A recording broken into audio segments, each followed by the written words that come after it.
ఇక యాదాద్రి జిల్లా వార్తల విషయానికొస్తే యాదాద్రి లక్ష్మీ నరసింహస్వామివారి క్షేత్రంలో అధ్యయనోత్సవాలు పరిసమాప్తమయ్యాయి.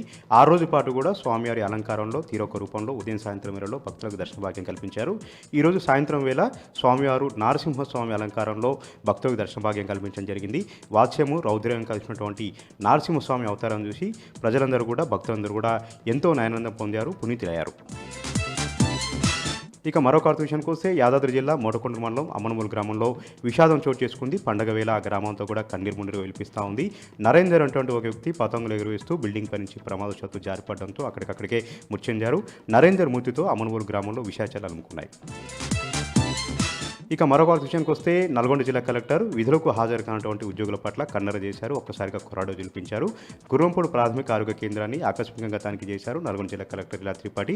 ఆమె తనిఖీ చేసినటువంటి క్రమంలో ఒక్కరు కూడా విధులకు హాజరు కాకపోవడంతో ముందస్తు సమాచారం లేకుండా లీవ్ పెట్టకుండా మొత్తం సిబ్బంది కూడా విధులకు గైహాజరు అవడం పట్ల ఆమె తీవ్ర ఆగ్రహం వ్యక్తం చేస్తూ 6 అవుట్సోర్సింగ్ కాంట్రాక్ట్ ఉద్యోగుల్ని పూర్తిగా సర్వీస్ నుంచి తొలగించారు. మరొక 2 సంబంధించినటువంటి రెగ్యులర్ ఉద్యోగులను సస్పెండ్ చేయడం జరిగింది.